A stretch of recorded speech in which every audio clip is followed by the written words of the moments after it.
നിന്റെ കൂട്ടുകാരൻ വസീം എന്റെ ബിസിനസ്സിലൊരു കരടായി വന്നപ്പോഴാ അവന്റെ ഇക്ക എന്റെ പാർട്ണർ താരിക്ക് തന്നെ പറഞ്ഞത് അവനെ തീർക്കാൻ. റസലെ, തീർത്തേക്കവനെ.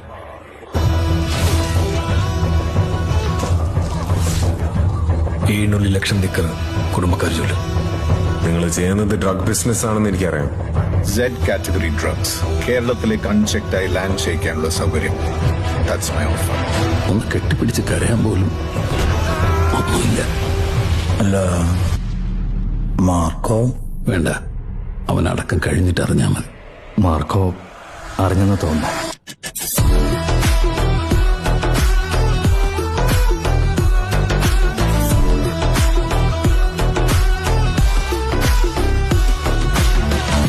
എന്റെ റിട്ടേൺ ഇല്ലാതാക്കിയവരെ മുഴുവൻ ഞാൻ കൊല്ലും. ചോര കൊണ്ട് ഞാൻ അവരെ കുളിപ്പിക്കും. തീ കൊണ്ട് പൊതിയും, മണ്ണ് കൊണ്ട് മൂടും. ജോർജിനെ പോലെ അല്ല മാർക്കോ. നിങ്ങൾക്ക് നഷ്ടമായ പൈസ പലിശയും ചേർത്ത് ഞാൻ തിരിച്ചു തരും. Don't follow your brothers footsteps. Cyrus, അവന്റെ പേര് മാർക്കോ. അവൻ ആരൊക്കെയുണ്ട്? ചേട്ടൻ, ഭാര്യ, മക്കള്, അവന്റെ പെങ്ങളും അവളുടെ ഭർത്താവും, പിന്നെ ചത്ത് മലച്ച കണ്ണൂട്ടന്റെ പെണ്ണും, പിന്നെ വിക്ടറിന്റെ പെണ്ണിന്റെ വയറ്റിൽ വളരുന്ന ഒരു കൊച്ച്.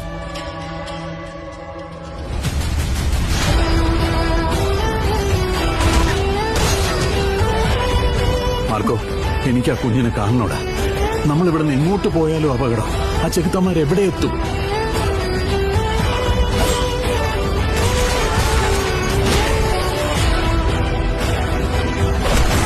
മാർക്കോ, പ്രതികാരം എന്ന് പറഞ്ഞ് നീ ഇനി ഇറങ്ങാൻ നിൽക്കരുത്.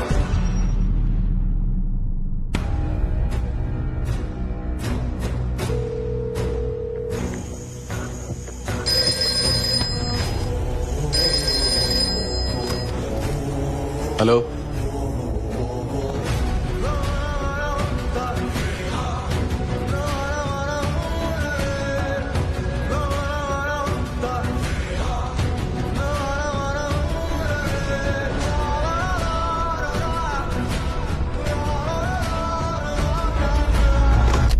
ശിവൻകുട്ടി, പിള്ളേരെ വിളിക്ക്.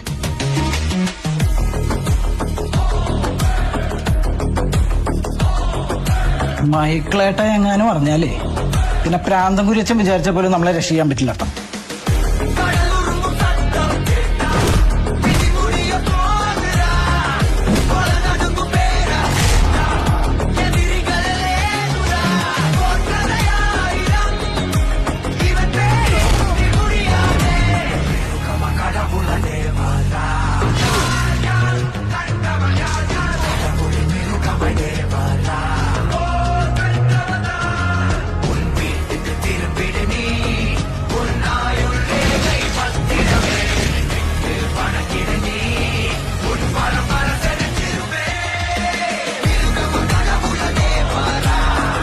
നിന്നെ തുണ്ടം തുണ്ടമായി അരിഞ്ഞിട്ട് കുളിപ്പിക്കാനാ സൈറസ് പറയുന്നത്.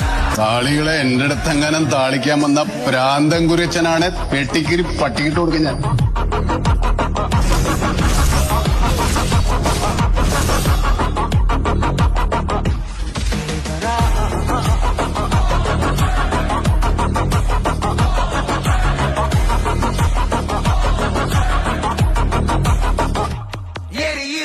ഹലോ, നല്ല ഓടാറ് പഞ്ഞിക്കടലായിരിക്കും. സ്മൂത്തായിരിക്കണം, ഇടമുണ്ടാകും, നടക്കാൻ പറ്റും. സ്വാമി പണിക്കിറങ്ങി അയ്യപ്പ കോപം വരുത്തി വെക്കണ്ട. ചുമ്മാതെ നോക്കി നിന്നേച്ചാ മതി. എവിടെ ബേസ് ചെയ്തിരിക്കുന്നത്? ഗോവ, ബോംബെ. ഗോവ, ബോംബെ. ഡ്രഗ്സ് അല്ലേ?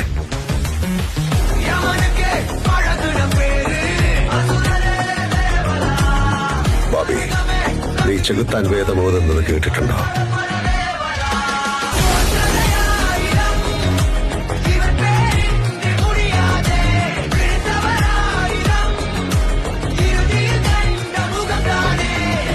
നീ എന്നെ തൊട്ടു, അത് ഞാനങ്ങ് പോട്ടെന്ന് വയ്ക്കും.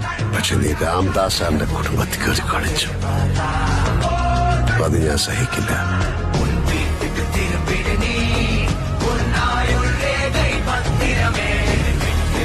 തെറ്റിന് എന്റെ പുസ്തകത്തിലൂടെ ശിക്ഷയുള്ളൂ.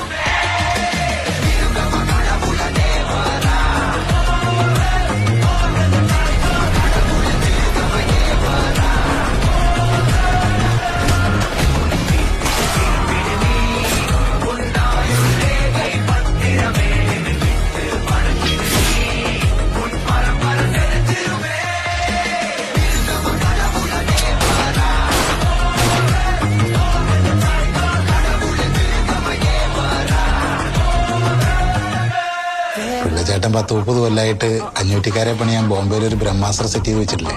ഇനിങ്ങർക്ക് ரோலெக்ஸ் திருச்சியில நடந்த ட்ரக் பஸ்டுக்கு காரணம் மிலிட்டரியோ போலீஸோ இல்ல, ஜெயில இருந்து பரோல்ல வந்த ஒரு கைதி. எங்க சைடுல சரக்கு காணா போனதுக்கு காரணம் விக்ரம்னு ஒருத்தன். அவன் நிறைய தடவை செத்ததா கணக்கு அமைச்சிருக்கான். இப்ப எல்லாம் முடிஞ்சதுன்னு சொல்றாங்க. ஆனா எனக்கு நம்பிக்கை இல்லை. நாளைக்கு டே 1 அவனுக்கு தலைய